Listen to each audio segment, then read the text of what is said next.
ચાલો બાળકો, આજે આપણે વિષય અંગ્રેજી તેની અંદર જે ગુજરાતી નામ હોય તે અંગ્રેજીમાં કેવી રીતે લખાય તેની આપણે સમજૂતી મેળવીશું. આપણે લખીએ કનક, કનક. પછી આપણે લખીએ રજત. પછી આપણે લખશું રમત. હવે જો આપણે આના અંગ્રેજી નામ લખશું. જો આમાં ક્યાંય કાનો માત્ર નથી. ક તો કનો શું થશે? કે એ. નનો શું થશે? એન એ. પછી ક તો ત્યાં ખાલી કે જ કરવાનો. જો બાજુમાં લીટો હોય ને તો જ એ કરવાનો, બાકી નહીં કરવાનો. આ લખાઈ ગયું કનક. પછી છે રજત. બરાબર. તો રનો શું થશે? તો રનો થશે આર એ. બરાબર. પછી જનો શું થશે? તો કે જે એ અને તનો ટી. બરાબર. ત્યાં આપણે અક્ષર છે ત્યાં આપણે એ નહીં કરીએ છેલ્લે. બરાબર. ત્યાર પછી આપણે લખશું રમત. તો રનો શું થશે? તો કે આર એ. મનો શું થશે? એમ એ અને તનો થશે ટી. બરાબર. રમત. આ રીતે તમે નામ લખી શકો. આપણે જોશું આની માત્રા. બાજુમાં લીટો હોય એને આની માત્રા કહેવાય. જો રનો શું થાય? તો કે આર. હવે બાજુમાં લીટો છે તેનો એ એટલે આર એ. પછી જનો જે અને બાજુમાં લીટાનો એ એટલે રાજા. થઈ ગયું. પછી કાકા. ક છે એની બાજુમાં લીટો છે એટલે પહેલાં આપણે કનો કે મૂકશું અને બાજુમાં જે લીટો છે આની માત્રા એનો એ મૂકશું. પછી પાછું કા એટલે કે એ એટલે કાકા. પછી સારા. તો સનો શું થશે? તો કે એસ. હવે બાજુમાં જે આની માત્રા છે લીટો છે એનો થશે એ. પછી રનો થશે આર અને પાછો બાજુમાં લીટો છે એટલે એ. પછી માલા. મનો શું થશે? એમ. બાજુમાં લીટાનો એ. બાજુમાં જે લીટો છે એને આની માત્રા કહેવાય, એનો યાદ રાખવાનો એ જ થાય. પછી લનો શું થશે? તો કે એલ અને બાજુમાં લીટાનો એ. આ રીતે આની માત્રા છે.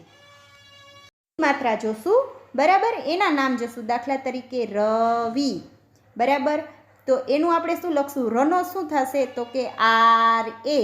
પછી વનો શું થશે? તો કે વી અને રસવાઈનો આય રવિ. બરાબર. પછી આપણે લખશું કિરણ. તો કનો શું થશે? તો કે રસવાઈનો શું થશે? તો કે આય. રનો શું થશે? તો કે આર એ અને હણનો એન. ત્યાં છેલ્લો અક્ષર હોય ને ત્યારે કોઈ દી એ નહીં પાછળ મૂકવાનો.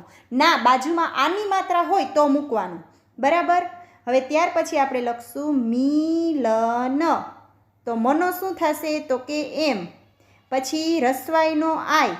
પછી લનો એલ એ અને નનો એન મિલન. બરાબર. આ રીતે પણ તમે લખી શકો. પછી છે દિશા.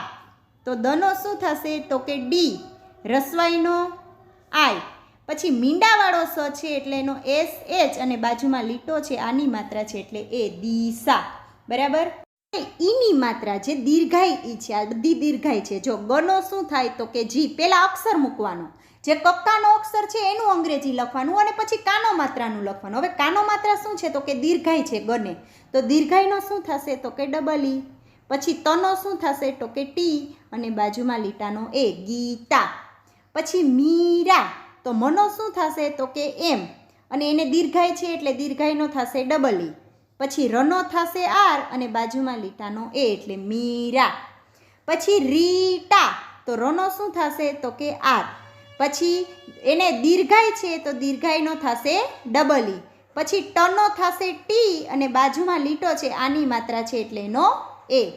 પછી વીર. તો વનો શું થશે? તો કે વી. પછી દીર્ઘાઈ છે તો દીર્ઘાઈનો થશે ડબલ ઈ અને રનો થશે આર. હવે ત્યાં આપણે બાજુમાં એ નથી કરવાનો કારણ કે ત્યાં તમને લીટો આની માત્રા આપેલી નથી. તો શું? ઉની માત્રા. બરાબર. પેલા કનો શું થશે? તો કે એ. બરાબર. પછી નનો થશે એન અને રસવાળુંનો યુ કનું. પછી મનું. તો મનો શું થશે? તો કે એમ એ.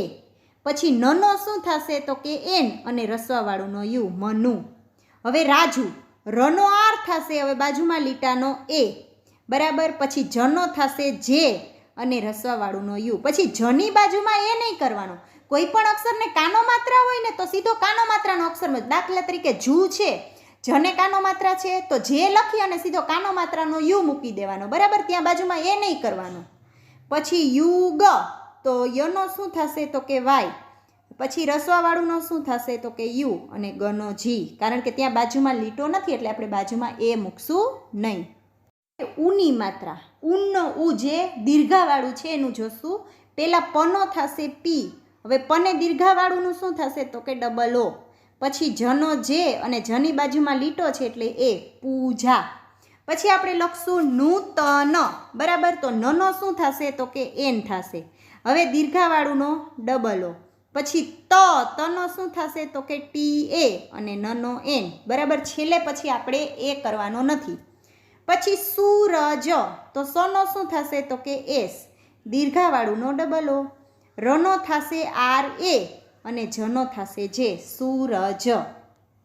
આપણે રેખા એની માત્રા જોશું, એક માત્ર એની માત્રા, એનો થશે ઈ, રેખા તો રનો થશે આર, એક માત્રનો ઈ, હવે ખાનો થશે કે એ છે, બરાબર. પછી સેજલ તો સનો એસ થશે, પછી એને એક માત્રા છે એટલે એનો ઈ, પછી જનો થશે જે એ અને લનો એલ, બરાબર. એની બાજુમાં લીટો નથી, છેલ્લો અક્ષર હોય ને ત્યારે એ ક્યારે આવશે તો કે બાજુમાં આની માત્રા હોય ત્યારે જ, બરાબર.